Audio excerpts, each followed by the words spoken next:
রমজান মাসে বেশি বেশি যে দোয়াগুলো পড়তে হয় তার মধ্যে প্রধান হলো ক্ষমা চাওয়ার দোয়া, জান্নাত কামনা ও জাহান্নাম থেকে মুক্তির দোয়া।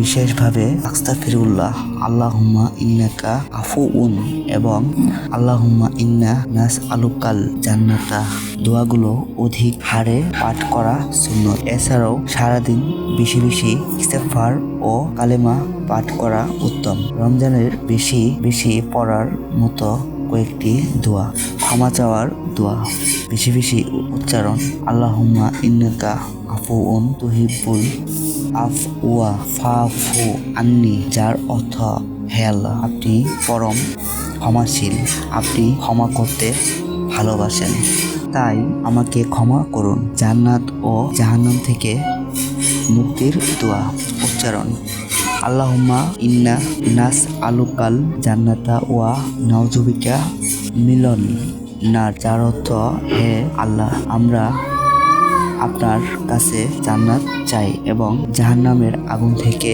আশ্রয় চাই। রমজানের ক্ষমা ও দোয়ার সেরা জিকির উচ্চারণ রাব্বি ফিল্লি ওয়া তুব আলাইয়া ইন্নাকা আনতাস তাওয়াবুর রাহিম, যার অর্থ হে আমার প্রতিপালক, আমাকে ক্ষমা করুন এবং আমার তওবা কবুল করুন।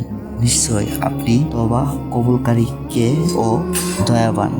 ইফতারের সময়ের দোয়া উচ্চারণ জাহা বাস জামু ওয়া বতাল্লাতিল কো ওয়া সাবাতাল আজরু ইনশাআল্লাহ, যার অর্থ কৃষ্ণা দূর হয়েছে, শিরা উপশিরা সিদ্ধ হয়েছে এবং যদি আল্লাহ চান তবে প্রতিদানও সুনিশ্চিত হয়েছে।